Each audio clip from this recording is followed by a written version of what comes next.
Serial Sirah Nabawiyah episode 15 dari Makkah ke Bani Sa'ad.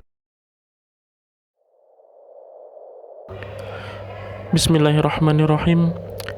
Assalamualaikum warahmatullahi wabarakatuh. Selamat datang di Abu Umar Bercerita, podcast sejarah Islam, curhat problematika kehidupan, dan hal lain yang dirasa penting. Semoga teman-teman semua pendengar Abu Umar Bercerita selalu dalam lindungan Allah Subhanahu wa Ta'ala, diluaskan rezekinya dan dilancarkan urusannya.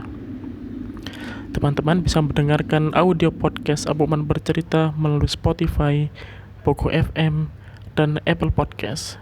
Kalian juga bisa menonton video dari podcast lengkap dengan subtitlenya di YouTube Abu Umar Bercerita.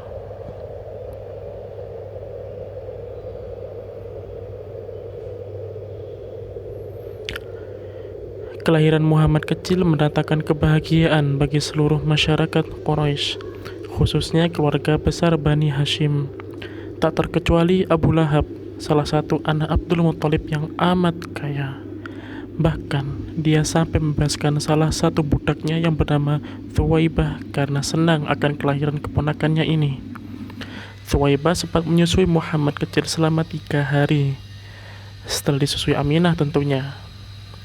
Sudah menjadi tradisi masyarakat Arab perkotaan bahwa ketika ada bayi yang baru lahir, mereka akan dititipkan kepada keluarga yang berasal dari Bani Sa'ad, salah satu suku Arab Badui yang tinggal di pedalaman gurun pasir. Tradisi ini bukanlah tanpa tujuan. Masyarakat Arab perkotaan ingin bayi-bayi mereka mendapatkan udara segar desa, sehingga mereka dapat tumbuh dengan sehat dan bukar.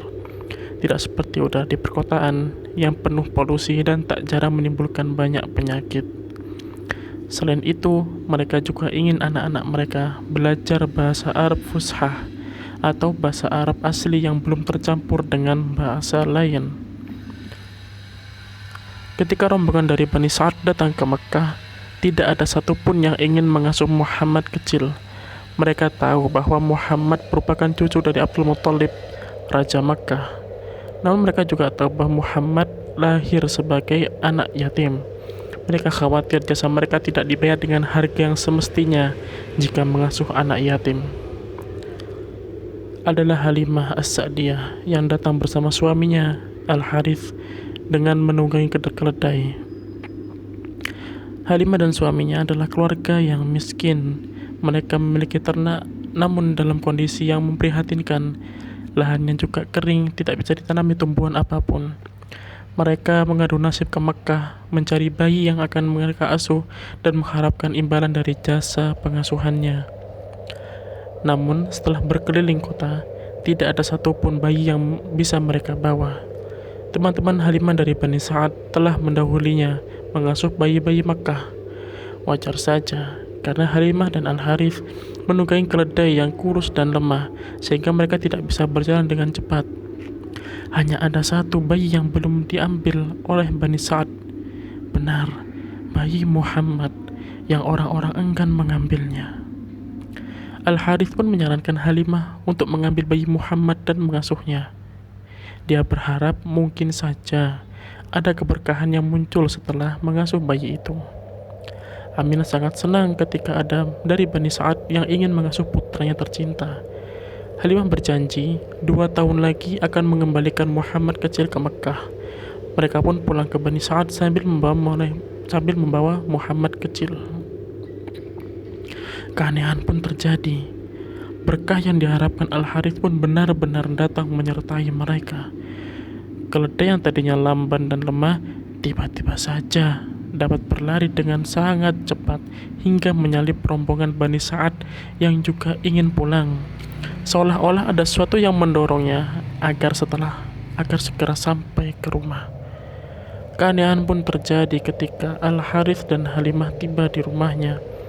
Mereka melihat unta milik Al-Harith yang awalnya kurus kering sekarang menjadi gemuk, besar, dan kantungnya penuh susu. Al-Harith segera memerah susu unta itu dan memberikannya kepada anak-anaknya di rumah. Lan di sebelah rumahnya yang kering itu tiba-tiba menjadi gembur sehingga Al-Harith bisa bercocok tanam di sana. Domba-domba miliknya juga tiba-tiba gemuk dan kantong susunya penuh. Penduduk Bani Sa'ad keheranan melihat keluarga Halimah. Bahkan mereka sampai menyertakan hewan ternak mereka jika Al-Harith mengembalakan domba dan untanya. Tentu saja ini semua terjadi atas izin Allah. Keberkahan ini turun atas izin Allah. Keluarga Halimah menjadi sangat mencintai Muhammad kecil karena beranggapan bahwa sejak dia hadir di keluarganya, keberkahan selalu menyertai mereka. 2 tahun sudah terlewati. Kini tiba saatnya mengembalikan Muhammad yang kini memasuki usia 2 tahun itu ke pangkuan Aminah di Makkah. Berat rasanya mengembalikan Muhammad kembali ke keluarganya karena Halimah sudah sangat mencintainya seperti anak sendiri. Halimah pun berangkat ke Makkah untuk menemui Aminah dan minta agar waktu pengasuhannya ditambah hingga Muhammad berusia 6 tahun. Di Makkah juga sedang terjadi wabah penyakit yang dapat mengancam nyawa Muhammad kecil. Karena alasan inilah, Aminah mengizinkannya dengan berat hati. Halimah dan keluarganya sangat senang karena Aminah mengizinkan Muhammad untuk tinggal lebih lama di Bani Sa'ad.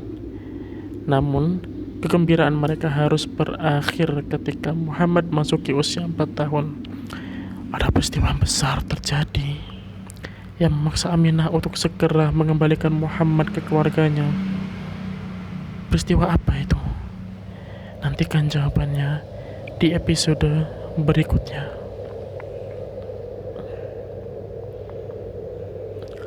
Terima kasih untuk teman-teman yang sudah mendengarkan kisah ini sampai habis.